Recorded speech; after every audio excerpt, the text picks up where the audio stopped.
আসসালামু আলাইকুম।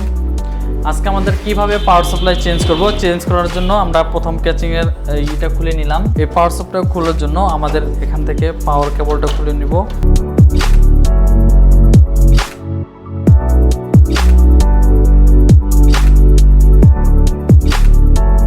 Power supply change করার জন্য একটু সতর্কভাবে আমাদের চেঞ্জ করতে হবে।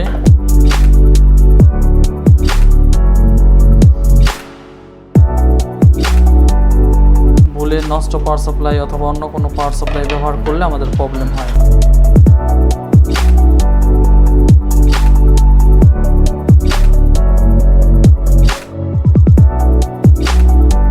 পাওয়ার সাপ্লাইটা চেঞ্জ করে নিলাম।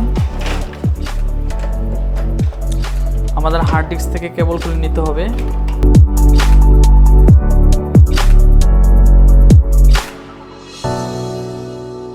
এলে আমাদের নতুন পাওয়ার সাপ্লাই সেট করব। পাওয়ার সাপ্লাই সেট করার জন্য আমি এখানে এখন ব্যবহার করব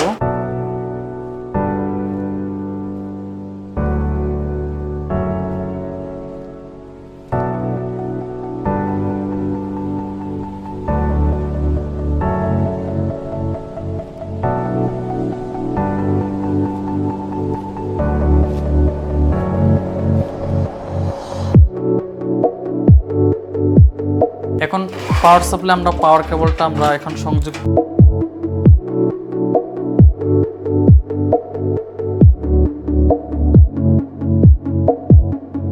প্রসেসরের যে পাওয়ারটা আছে এটা বোর্ডে আমরা লাইন সংযোগ করে দিয়ে দিলাম, মাদারবোর্ডের পাওয়ার লাইনটা। এরপর নেক্সট হলো যে আমাদের হার্ড ডিস্কের আমাদের কেবল লাগাই নিতে হবে। SATA ID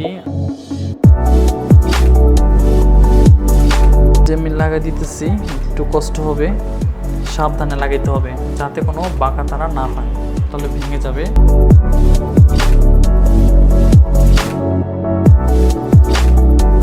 সবসময় আমাদের উপরের যে ইটা আছে ঘাটটা, এটা আমাদের হার্ড ডিস্কের উপরে দিতে হয়।